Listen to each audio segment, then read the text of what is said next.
Bismillahirrahmanirrahim. Wadduha. Ini ayat yang pertama. Sumpah dari Allah Subhanahu wa taala. Wadduha, demi waktu duha. Kata duha di dalam Al-Quran itu digunakan untuk dua penggunaan. Penggunaan yang pertama, ad-duha adalah bagian dari awal siang. Bagian dari awal siang.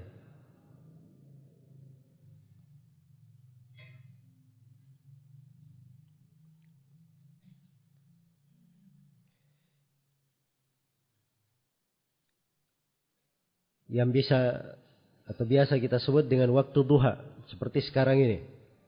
Kita berada di waktu apa? Duha. Jadi dari terbitnya matahari melebihi setombak hingga sebelum matahari tergelincir, itu disebut sebagai waktu duha. Iya.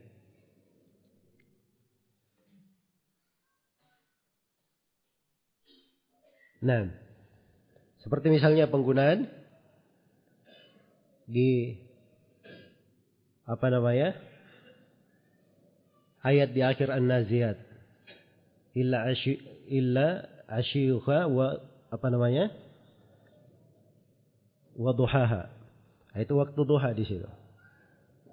Sama di penggunaannya di surah Al-A'raf.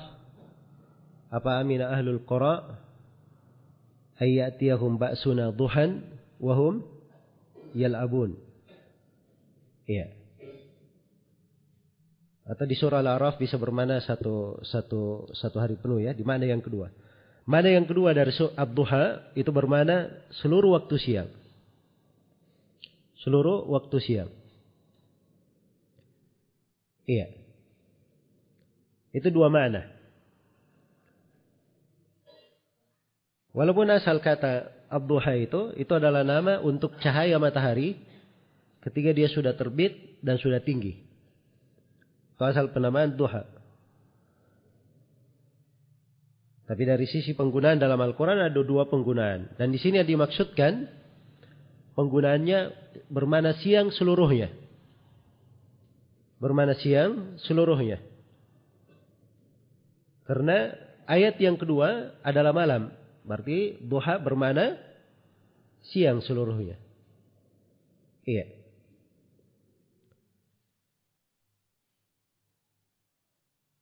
Wadduha. Jadi Allah bersumpah demi waktu duha.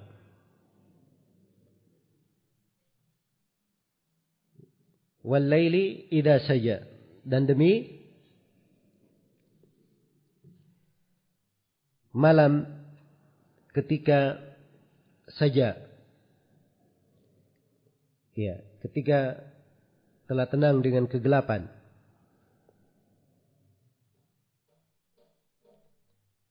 Wal laili, al-lail dimaklumi maknanya ya. Artinya waktu malam. Dan saja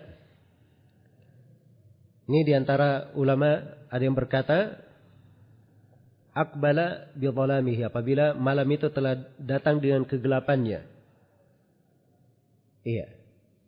Telah datang dengan kegelapannya. Dan sebagian ulama ada yang mengatakan bahwa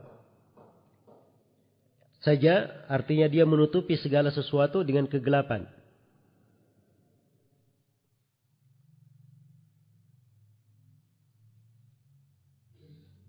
Dan dia mengatakan bahwa saja itu artinya sakana wastaqarra dhalamuhu. Apabila dia telah tenang dan kegelapannya sudah tetap seperti itu, tidak bertambah lagi. Itu yang paling gelapnya sudah. Iya. Jadi ini makna-makna dari saja.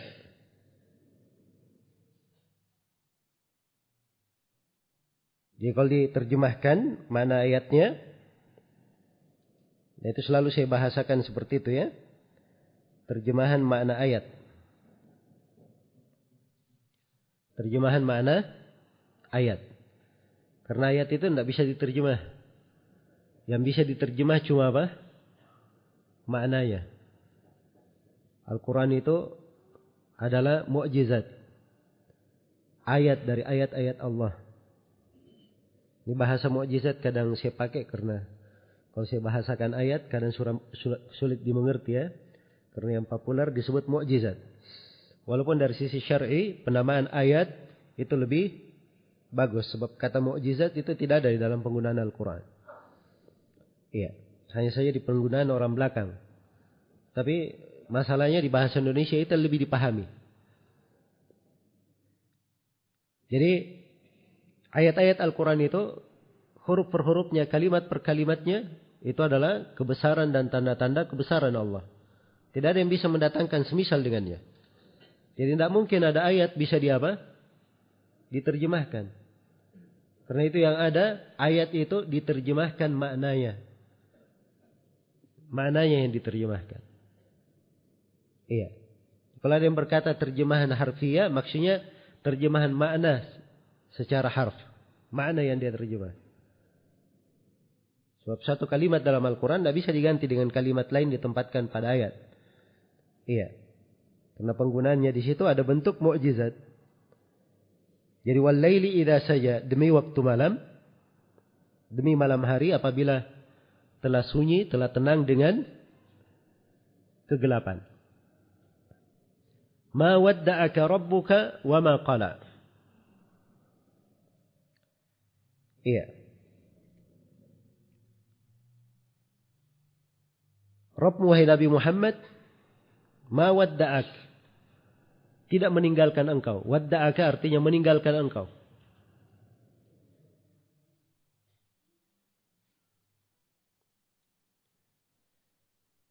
Ma wadda'aka rabbuka, tidak meninggalkan engkau, tidak menelantarkan engkau, atau tidak membuat engkau menganggur. Wa ma qala. Qala artinya abaghadat. Dan Allah tidak membenci engkau. Iya. Jadi ini ada sebab turunnya ayat ya. Di mana Nabi SAW ketika beliau di suatu kondisi, suatu keadaan, wahyu itu tidak datang kepada beliau. Maka sebagian kaum musyrikin, salah seorang dari perempuan yang mengatakan dia adalah istri Abu Jahal, dia mendatangi Nabi Muhammad SAW. Dia berkata bahwa saya berharap sungguhnya syaitan engkau Nabi Muhammad sudah pergi meninggalkan engkau. Maksud dia Jibril tidak ada lagi datang kepada engkau membawakan wahyu. Iya. Saya berharap dia telah meninggalkan engkau. Maka Nabi SAW, iya, selama beberapa lama itu memang ketika tidak dapat wahyu, maka beliau gelisah dengan hal itu. Maka turunlah ayat ini. Wadduha wal laili idza saja ma wadda'aka rabbuka wa ma qala. Sungguhnya Rabb engkau Nabi Muhammad tidak meninggalkan engkau dan tidak membenci engkau. Ayat berikutnya walal akhiratu khairul laka minal ula. Walal akhirah, ada lamnya di situ ya, itu taukid. Ya, kalau diterjemahkan dan sungguh kehidupan akhirat lebih baik bagimu, khairul laka, lebih baik bagimu, yang paling baik bagimu minal ula. Al ula artinya dunia. Dikatakan al ula sebab kehidupan ada dua. Kehidupan yang pertama dan kehidupan yang terakhir. Karena itu dikatakan al-akhirah, artinya yang terakhir. Karena kehidupan yang pertama di mana? Di dunia. Kehidupan yang terakhir di mana? Di akhirat. Iya. Jadi al-ula artinya dunia, al-akhirah artinya kehidupan akhirat di hari kiamat. Sungguh kehidupan akhirat lebih baik bagimu, wahai Nabi Muhammad, dari kehidupan dunia. Iya. Wala sawfa yu'tika rabbuka fatarda. Ayat berikutnya, dan sungguh Rabb engkau akan memberi engkau dengan pemberian. Akan memberi engkau dengan pemberian, dengan karunia, fatarda, yang membuat engkau ridha. Iya. Ini sungguh Allah akan memberi. Jadi ada ata dari Allah Subhanahu wa taala. Perhatikan di sini pakai kata Rabb ya. Dari rububiyah. Tidak pakai nama yang lain. Karena ini terkait dengan karunia, pemberian, penjagaan Allah kepada nabinya. Iya. Dan bahasanya yu'tika. Yu'ti dipakai fi'il mudhari'. Pemberian Allah untuk nabinya terus berlanjut, mengalir. Tidak ada hentinya. Iya. Hingga beliau telah meninggal sekarang pun pemberian Allah untuk nabinya masih mengalir. Bukankah ilmu yang dibawa oleh Rasulullah, wahyu, agama tersebar di tengah manusia? Orang-orang terus berselawat untuk beliau, mendoakan beliau.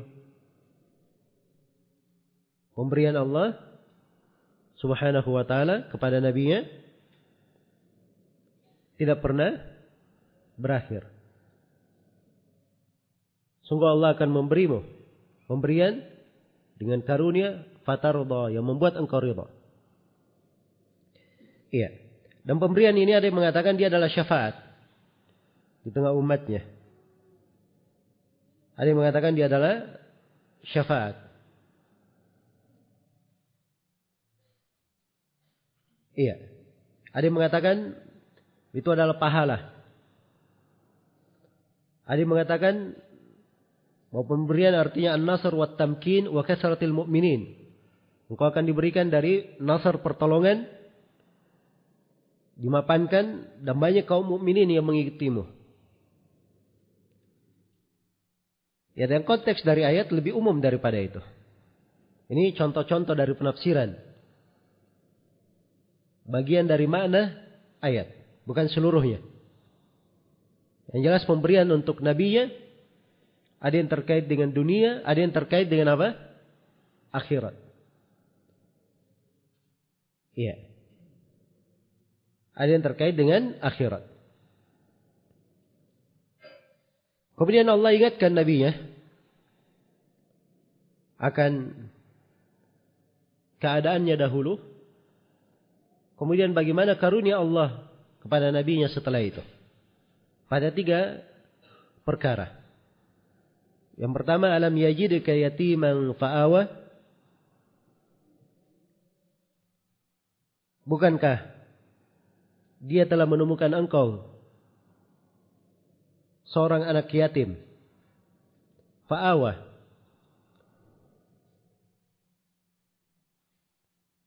lalu dia Allah melindungimu? Iya.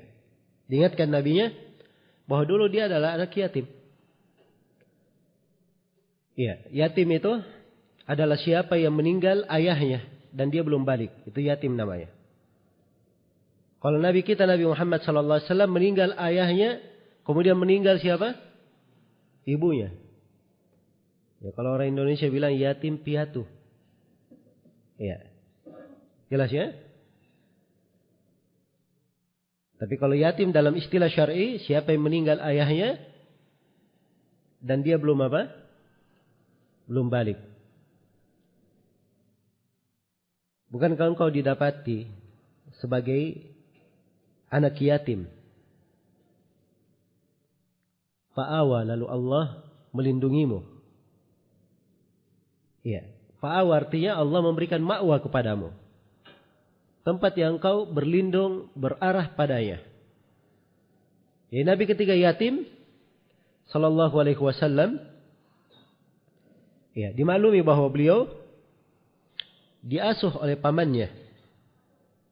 Maka Allah jadikan untuk nabinya tempat yang dia berlindung di situ, berada di bawahnya, bernaung di situ. Nah, iya. Nah, ini kalimat fa'awa lebih luas ya cakupannya. Karena fa'awa tidak dikatakan di dalam ayat fa'awahu. Tidak dikatakan begitu. Kalau fa'awahu artinya Allah melindunginya untuk Nabi. Tapi dikatakan fa'awa, maka dia melindungi. Karena itu Nabi ada kemungkinan pada ayat Allah memberikan iwa kepada nabinya, perlindungan, tempat dia bernaung padanya, hal yang dia bernaung dengannya, dan bisa juga bermakna Nabi itu memberikan naungan kepada orang. Beliau juga memberikan naungan, perlindungan kepada yang lainnya. Dan itulah yang terjadi. Nabi kita dilindungi oleh Allah, dinaungi oleh Allah, beliau juga menjadi orang yang menaungi orang lain, kaum mukminin berada di bawah naungannya. Iya. Kemudian ayat berikutnya, wa wajadaka dhallan fahada. Dan dialah Allah yang mendapati engkau tadinya tersesat. Fahada, kemudian memberi hidayah kepada engkau. Iya. Dikatakan dhallan, iya, tersesat. Kenapa? Karena tadinya Nabi sallallahu alaihi wasallam tidak mengenal dari wahyu itu. Ma kunta tadri mal kitab walal iman. Engkau ya Nabi Muhammad sebelumnya tidak mengetahui apa itu kitab, apa itu iman. Iya. Tadinya tidak kenal hidayah. Beliau sallallahu alaihi wasallam.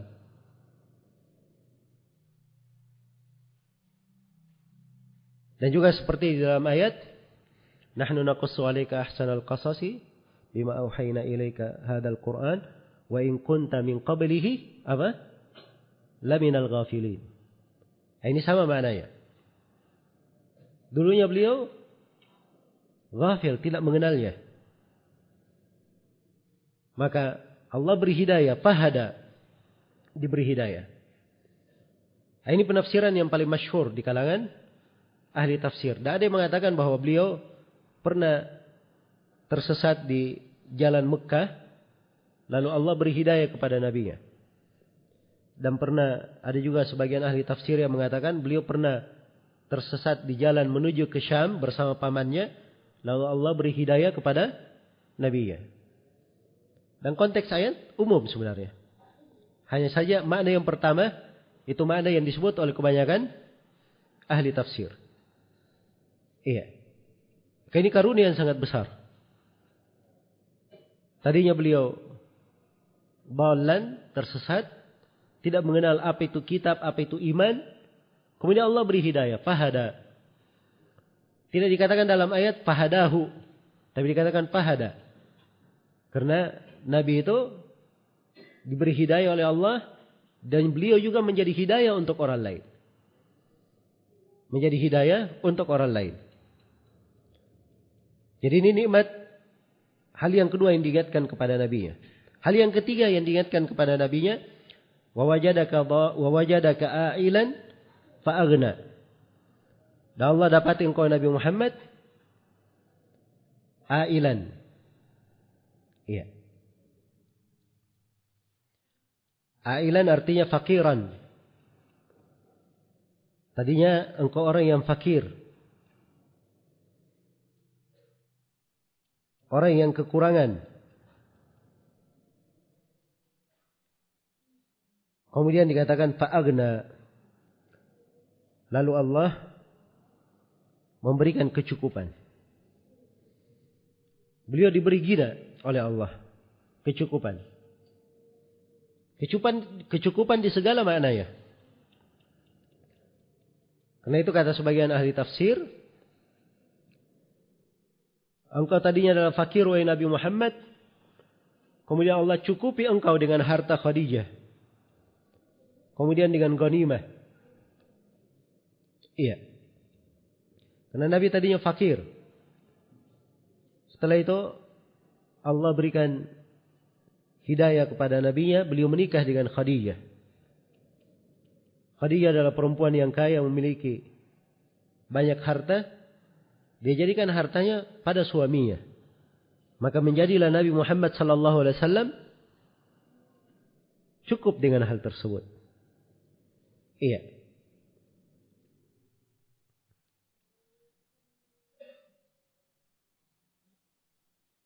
Dan sebagian ulama yang mengatakan bahwa ghina di sini bukan ghina dengan pemberian harta, tetapi dari rezeki dan anugerah yang Allah berikan. Dan ini semuanya benar ya, karena kecukupan itu ada dua. Kecukupan dari sisi dunia dan kecukupan yang paling pokoknya dari sisi hati. Dan ini semuanya diberikan kepada Nabi Muhammad. Ini insya Allah kita akan bahas nanti. Saya sekarang masih fokus menjelaskan makna ayat secara global. Kemudian pada ayat berikutnya, ayat yang ke-9, fa'ammal yatima fala taqhar.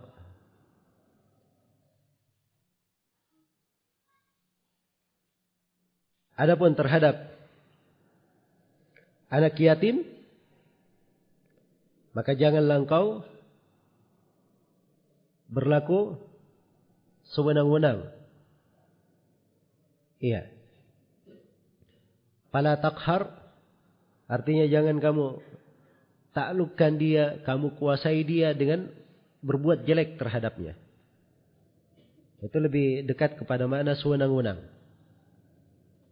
Sebab qahar arti dasarnya dia menaklukkan, mengalahkan. Tapi maksudnya jangan engkau berbuat jelek kepadanya. Nah,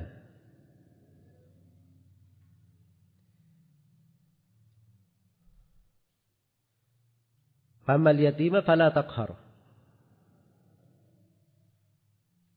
Iya. Jadi ingatkan nabinya dulu dia yatim jahud juga. Maka sekarang terhadap anak yatim jangan engkau taqhar.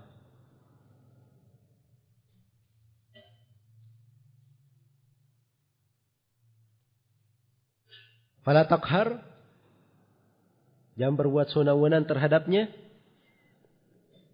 Kuasai hartanya kemudian engkau bawa pergi, ya hak mereka, atau engkau menzalimi apa-apa yang merupakan milik mereka. Ini semuanya masuk di dalam kandungan ayat fala taqhar. Ayat yang ke-10, wa ammas sa'ila fala tanhar. Dan adapun as-sa'il, orang yang meminta. Iya. Orang yang meminta, sebagian mufassir berkata meminta maksudnya para peminta yang berada di pintumu. Fala tanhar, jangan engkau menghardiknya. An-nahar itu artinya menghardik. Az-zajr, mengingatkan dengan keras. Fala tanhar. Jadi as-sa'il tadi orang yang meminta di pintu, meminta harta. Ada juga yang mengatakan as-sa'il meminta ilmu. Jadi kalau ada yang datang mau belajar, bertanya, jangan engkau menghardiknya. Ini dua makna, semuanya benar. Iya. Semuanya benar. Karena dua nikmat sebelumnya diingatkan. Tadinya Nabi tersesat kemudian diberi hidayah. Nabi tadinya fakir, kemudian apa? Diberi kecukupan. Ini mencakup dua hal. Ya, hidayah terkait dengan ilmu, kecukupan terkait dengan harta. Maka siapa yang meminta harta, jangan dia hardik. Siapa yang meminta ilmu, juga jangan dia hardik. Kemudian ayat yang terakhir, ayat yang ke-11, wa amma Wa amma bi ni'mati rabbika fahaddits. Adapun terhadap nikmat Rabbmu, hendaknya engkau siarkan, engkau ceritakan. Katakan wa amma bi ni'mati rabbika. Nikmat mufrad, diidhafakan kepada Ar-Rabb, memberikan ifadatul umum, faidah umum. Artinya apa? Nikmat apa saja dari Rabbmu. Ya. Nikmat apa saja dari Rabbmu, hendaknya engkau siarkan, engkau ceritakan. Iya. Ada dari ahli tafsir yang mengatakan, adapun engkau diutus sebagai rasul, sebagai nabi, engkau banyak bercerita tentang nikmat tersebut. Ada yang mengatakan Al-Quran. Iya. Ada yang mengatakan makna dari ayat, banyaklah engkau menyebut nikmat yang disebut di dalam surah ini. Bahwa tadinya kamu yatim, kemudian dilindungi, diberi naungan. Tadinya kamu fakir, kemudian dicukupi. Tadinya kamu tersesat, kemudian diberi hidayah. Ya. Tapi yang benarnya bahwa konteks dari ayat ini lebih umum daripada itu. Lebih umum daripada itu. Baik. Dan di sini ada selesai ayat, penjelasan makna terkait dengan ayat ini dan tafsirnya secara ringkas. Dan di dalam ayat ini ada beberapa pembahasan yang perlu saya ingatkan. Pembahasan yang pertama terkait dengan inayah Allah Subhanahu wa taala kepada nabinya. Perhatian Allah kepada nabinya. Dan bagaimana ditegaskan perhatian Allah kepada nabinya ini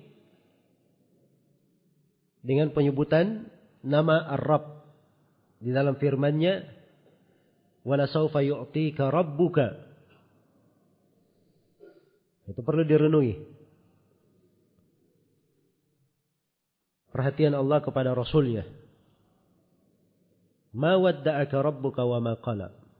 Allah tidak pernah meninggalkanmu, tidak pernah membencimu. Ya. Kau selalu, artinya apa kalau tidak pernah ditinggalkan? Hah? Artinya bahwa Allah Subhanahu wa taala selalu memperhatikan nabinya.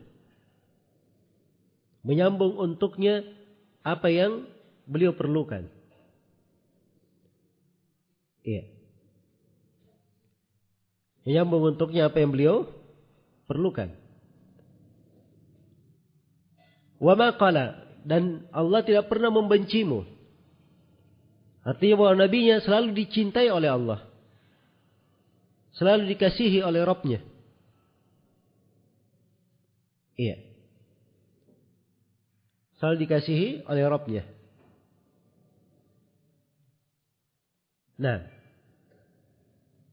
maka ini surah secara global menunjukkan bagaimana perhatian Allah kepada nabinya.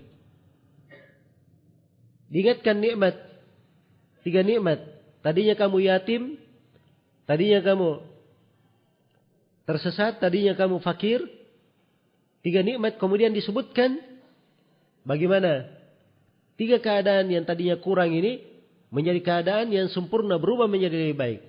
Kemudian kamu diberi naungan, kemudian kamu diberi hidayah, kemudian kamu diberi kecukupan. Supaya kelihatan bagaimana perhatian Allah kepada nabinya Nabi Muhammad sallallahu alaihi wasallam. Iya.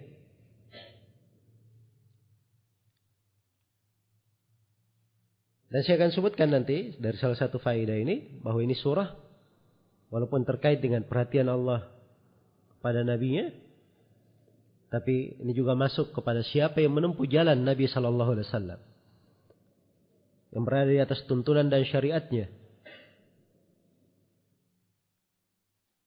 Nah, perlu khawatir, Allah akan memperhatikannya. Iya. Baik, di awal surah ada sumpah. Dan ini saya ingin memberikan kaidah di sini. Seputar sumpah-sumpah di dalam Al-Quran. Ini ada wadduha wal laili idza saja, 2 sumpah. Nanti di surah At-Tin juga ada. Ya, wattini waz-zaitun wa turi sinin wa hadzal baladil amin. Itu 3 sumpah. Iya. Dan akan datang nanti sumpah-sumpah di beberapa surah. Dan itu banyak sekali tempat-tempat Al-Quran, di berbagai surah Al-Quran. Apakah di mufassal dan selain mufassal. Iya. Dan di sini kita perlu menjelaskan sebuah kaidah yang bermanfaat terkait dengan masalah sumpah di dalam Al-Quran. Syekhul Islam Ibn Taimiyah rahimahullahu ta'ala berkata, Inna Allah yuksimu bima yuksimu bihi min makhlukatihi liannaha ayatuhu wa makhlukatuhu. Sungguhnya Allah subhanahu wa ta'ala bersumpah dengan apa-apa yang dia kehendaki dari sumpah dari makhluk-makhluknya. Allah bersumpah dengan makhluk-makhluknya dengan apa yang dia kehendaki. Kenapa? Karena makhluk-makhluk itu adalah ayat-ayat Allah dan makhluk-makhluk Allah.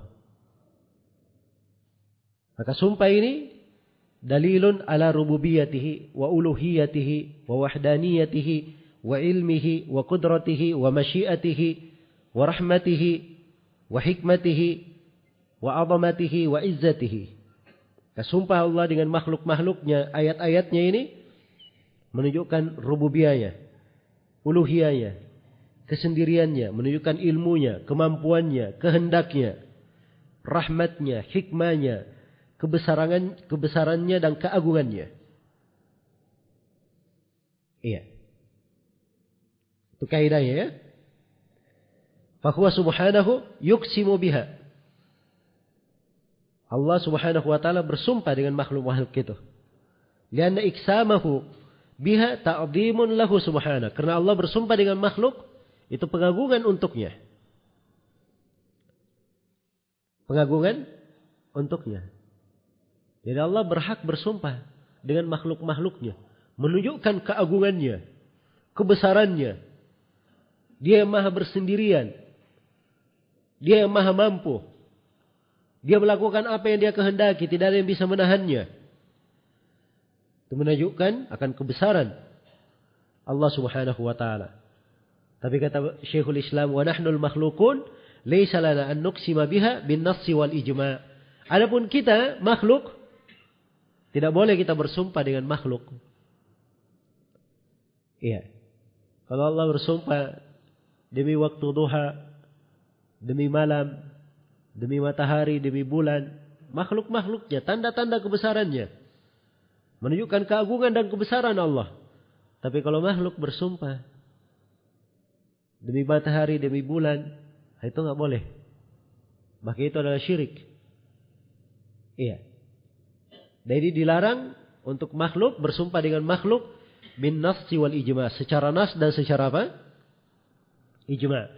Maksudnya secara nas berdasarkan dalil dari Al-Quran dan As-Sunnah, dan ijma' berdasarkan kesepakatan para ulama. Iya. Syekh Ibn Utsaimin rahimahullahu ta'ala menyebutkan bahwa manfaat dari sumpah di dalam Al-Quran ada 5. Allah bersumpah dengan makhluk-makhluknya, itu ada 5 manfaat. Yang pertama, supaya seorang mukmin bertambah keyakinan di dalam hal tersebut. Ini kan luar biasa. Allah subhanahu wa ta'ala bersumpah dengan sumpah-sumpah yang agung. Maka ketika sampai kepada hal yang Allah bersumpah dengannya, itu akan menambah keimanannya. Ya seperti ayat ini misalnya, surah ini. Allah bersumpah demi waktu duha, maksudnya demi seluruh siang. Dan demi malam, ketika telah tenang, kegelapannya menutupi. Demi siang dan malam. Menunjukkan Allah yang menguasainya semuanya. Membolak-balikkan siang dan malam. Ma wadda'aka rabbuka wa ma qala. Allah tidak pernah meninggalkan engkau Nabi Muhammad dan tidak pernah apa? Membiarkan engkau. Iya. Semuanya di dalam kekuasaan Allah. Yang ditegaskan, maka ditegaskan bahwa Allah tidak pernah meninggalkan nabinya, tidak pernah membencinya. Iya. Jadi memberikan makna yang menambah keimanan seorang mukmin. Ini faedah yang pertama dari sumpah. Faedah yang kedua dari sumpah ini adalah uslub bahasa Arab untuk mentakkid, menegaskan. Iya. Untuk menegaskan, dan Al-Qur'an ini turun dengan lisan bahasa Arab, bilisanin Arabiyyin mubin. Itu faedah yang kedua. Faedah yang ketiga, iya. Allah bersumpah dengan ayat-ayatnya, dengan makhluk-makhluknya, hal-hal yang menunjukkan keagungan dan kebesarannya, ini untuk menunjukkan kesempurnaan Allah sendiri. Menunjukkan kesempurnaan kemampuannya, kesempurnaan kebesarannya, kesempurnaan ilmunya. Iya. Kemudian faedah yang keempat itu untuk menunjukkan kedudukan hal yang Allah bersumpah dengannya. Misalnya di sini Allah bersumpah dengan waktu duha. Menunjukkan bahwa waktu duha ini hal yang agung di sisi Allah. Iya. Karena itu kalau kita mau bahas lengkap ayat ini, banyak pembahasan. Mungkin saya bahas masalah sholat duha. Dari apa-apa yang dilakukan dari ibadah di waktu duha. Nabi berzikir sampai waktu duha. Kalau luput sholat malamnya diganti di waktu duha. Wal laili idza saja, dan malam ketika kegelapannya telah tenang. Ini umumnya di tengah malam. Ada sholat lail di situ, sholat sunnah yang paling afdal. Ada doa kepada Allah. Itu waktu besar, agung di sisi Allah. Ini kan memberi faedah. Seorang ketika merenunginya. Iya. Sama kalau kita membaca wan nazi'ati gharqa, demi malaikat-malaikat yang mencabut nyawa itu. Iya. Ini menunjukkan dahsyatnya sakaratul maut. Harus direnungi. Allah bersumpah dengannya. Bukan hal sembarangan. Kan begitu? Maka sumpah-sumpah seperti itu penekanannya. Dari manfaat dan faedahnya kalau direnungi. Menunjukkan agungnya, besarnya hal yang Allah bersumpah dengan itu. Itu adalah hal yang dibesarkan di sisi Allah Subhanahu wa taala. Kemudian faedah yang kelima, yang terakhir yang disebut oleh beliau, bahwa sumpah-sumpah itu menunjukkan perhatian pada hal yang Allah bersumpah dengannya untuk itu. Ya, kalau di surah ini Allah bersumpah dengan dua sumpah ya. Demi waktu duha dan demi waktu malam. Untuk apa? Menegaskan apa? Menegaskan bahwa Allah tidak pernah meninggalkan nabinya dan tidak pernah apa? Membencinya. Kalau di surah Tin nanti sumpah dengan tiga hal. Wattini wa zaitun. Dua makanan yang dimaklumi. Wa turi sinin, bukit Tur. Wa hadzal baladil amin, negeri yang aman, maksudnya Mekah. Tiga hal untuk menegaskan apa? Laqad khalaqanal insana fi ahsani taqwim. Itu yang mau ditegaskan. Sama dengan dua surah sebelumnya. Wasyamsi wa duhaha. Wasyamsi wa duhaha, dua. Wal qamari idza talaha. Wan nahari idza jallaha. Wal laili idza yakshaha. Was samai wa ma banaha. Wal ardi wa ma tahaha. Wa nafsi wa ma sawaha. 10 sumpah. Fa'alhamaha fujuraha wa taqwaha. Apa yang mau ditegaskan dalam sumpah? Qad aflaha man zakkaha wa qad khaba man dassaha. Telah beruntung siapa yang mensucikan jiwa dan telah merugi siapa yang mengotorinya. Jadi untuk menegaskan ini Allah bersumpah dengan 10 sumpah sebelumnya. Ini menunjukkan besarnya yang ditegaskan. Nah, ini faedahnya terkait dengan sumpah-sumpah Allah di dalam Al-Quran. Baik. Ini pembahasan yang kedua. Pembahasan yang ketiga Iya. Pembahasan yang ketiga terkait dengan keagungan wahyu dan pentingnya. Keagungan wahyu dan pentingnya. Wahyu itu diturunkan oleh Allah Subhanahu wa taala kepada nabinya. Didapatkan oleh Rasulullah sallallahu alaihi wasallam. Dan ketika turunnya itu adalah cahaya dan kebaikan untuk umat. Maka pada saat nabinya masih hidup, wahyu tidak mungkin terputus. Iya. Jadi tidak mungkin Nabi Muhammad itu ditinggalkan dan dibenci. Karena beliau adalah yang menyampaikan apa? Wahyu. Iya. Maka kedudukan beliau di dalam menyampaikan risalah, menyampaikan agama yang menerima wahyu, ini adalah hal yang besar. Ma wadda'aka rabbuka wa ma qala. Rabbmu tidak akan pernah meninggalkanmu dan tidak akan pernah membencimu. Iya. Demikian pula orang-orang yang menyandang Al-Quran, menghafalnya, memahami maknanya, mengajarkannya.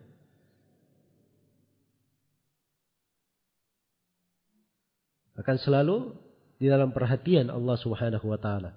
Karena itu wajar kalau Nabi sallallahu alaihi wasallam bersabda, "Khairukum man ta'allama al-Qur'ana wa 'allama."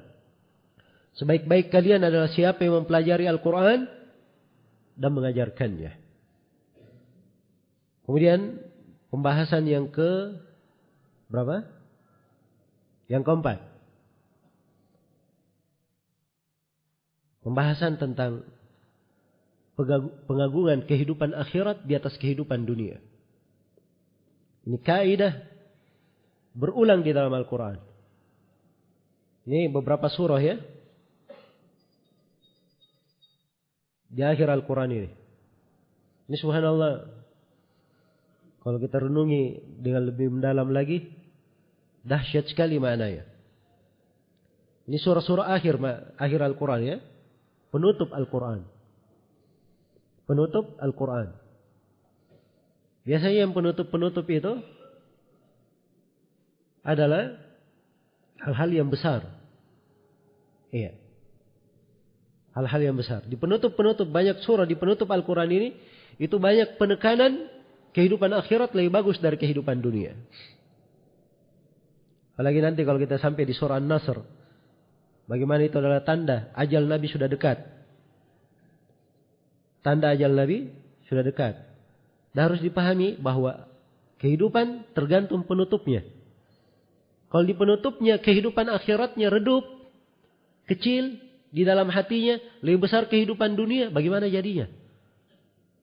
Iya. Karena itu ini kaidah di dalam Al-Quran. Di berbagai tempat ditegaskan. Ditegaskan kepada nabinya hal ini.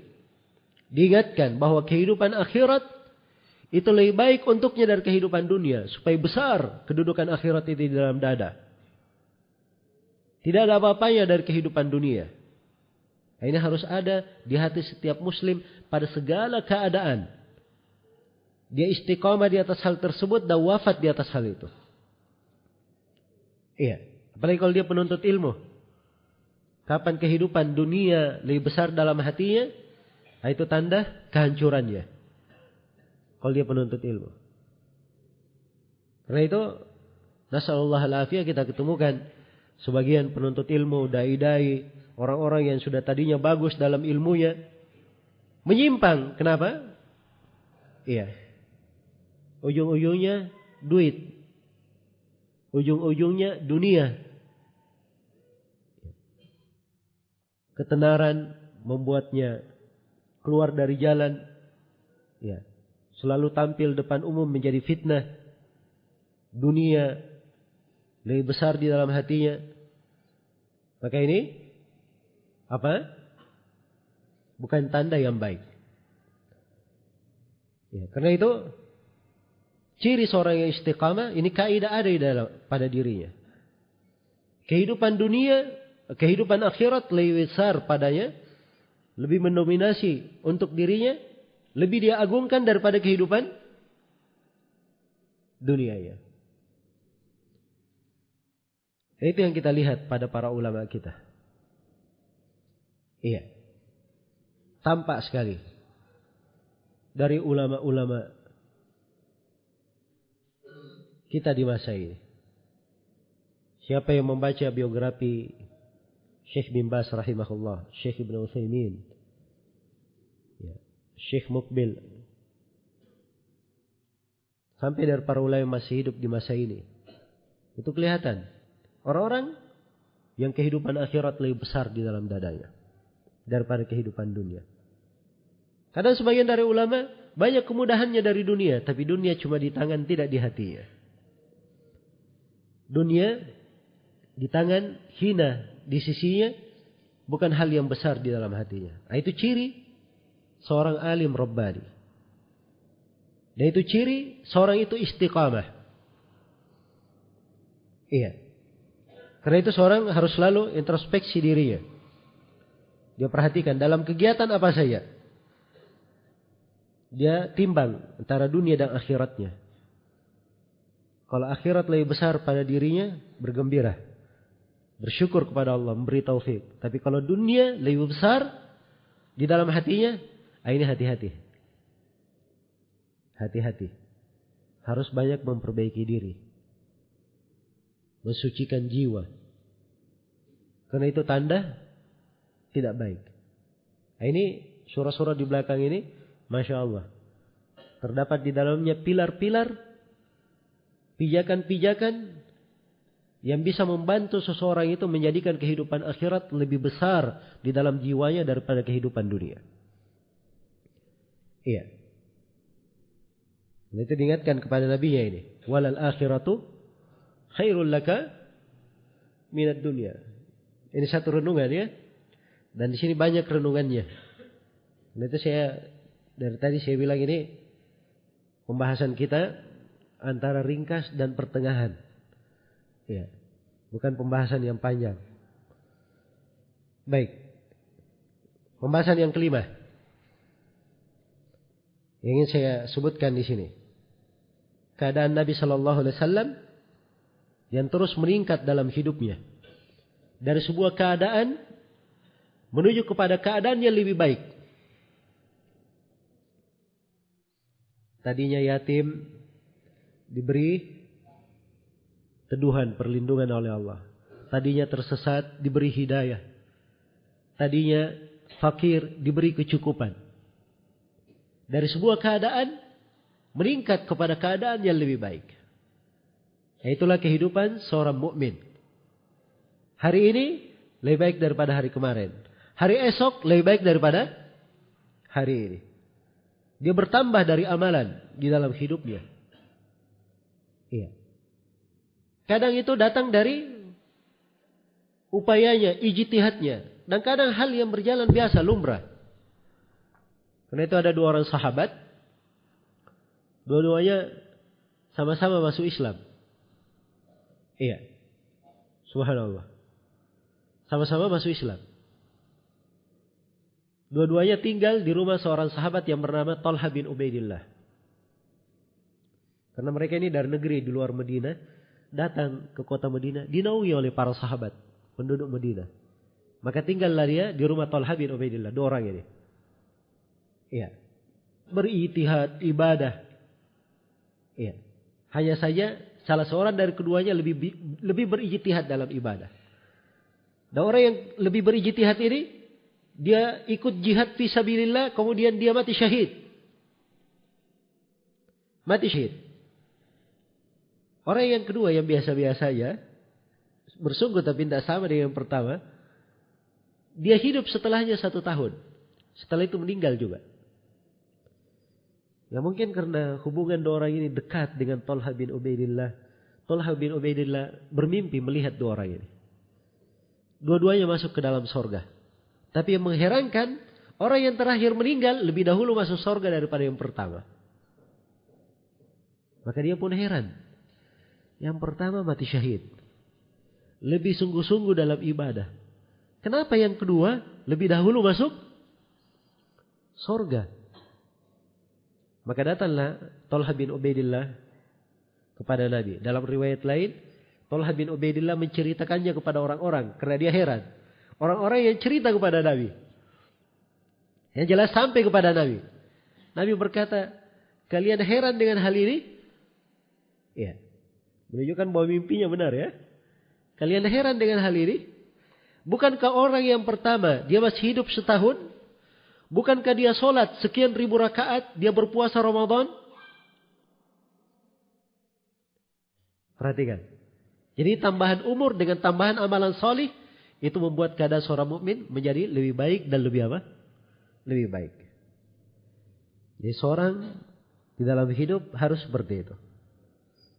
Kapan dia kondisinya dia lebih baik dan lebih baik, itu bergembira. Tapi kalau lebih parah dan lebih parah, nasallallahu alaihi. Ya. Banyak bertobat, beristighfar, memperbaiki diri dan mensucikan diri. Nah, ini adalah musibah yang menimpa. Maka ini dari pokok ya yang kita petik dari surah ini. Bagaimana keadaan Rasulullah sallallahu alaihi wasallam. Kemudian yang ketujuh. Di sini diingatkan kepada nabinya keadaan beliau di masa lalu. Dulu sebagai seorang anak yatim, dulu pernah tersesat, tidak mengerti apa itu iman, apa itu kitab, tidak mendapat hidayah. Ya. Dulu beliau adalah seorang yang fakir, diingatkan akan keadaan-keadaannya terdahulu. Apa maksud diingatkan tiga hal ini? Ini agar supaya seorang itu semakin mengenal dari pemberian-pemberian Allah Subhanahu wa taala. Banyak dia ingat dari nikmat-nikmat Allah. Ya.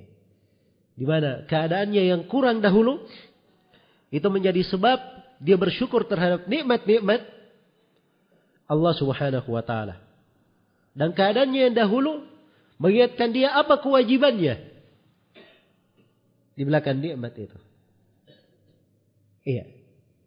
Jadi banyak diingatkan dalam Al-Quran. Sampai para sahabat pernah ditegur. Ketika di antara mereka ada yang di sebuah jihad, ya, melakukan kekeliruan terhadap orang-orang kafir, maka dikatakan kepada mereka, kadzalika kuntum min qablu famannallahu alaikum. Demikianlah kalian dahulu juga seperti itu. Kemudian Allah memberi minnah kepada kalian, memberi anugerah kepada kalian. Maka itu kita banyak mengingat ya, kondisi kita dahulu. Itu adalah hal yang apa? Bagus. Ada sebab renungan di situ. Ada dari fikih ibadah yang sangat dahsyat. Baik. Ini membawa seorang untuk bersyukur kepada Allah Subhanahu wa ta'ala. Baik, yang keberapa sekarang? Kedelapan ya. Yang kedelapan. Kita perhatikan ya, 3 nikmat yang Allah berikan kepada Nabi ya. Diteduhi, dinaungi, al-iwa, nikmat hidayah, nikmat kecukupan. Ini 3 nikmat ini bukan untuk nabinya saja. Tapi beliau juga dijadikan oleh Allah Subhanahu wa taala menuduhi orang lain. Memberi hidayah kepada orang lain. Beliau juga mencukupi orang lain. Mencukupi orang lain. Iya. Maka ini menunjukkan bahwa siapa yang berjalan di atas jalan Rasulullah sallallahu alaihi wasallam, maka nikmat dan kebaikan Allah itu sangat luas baginya. Sangat luas baginya.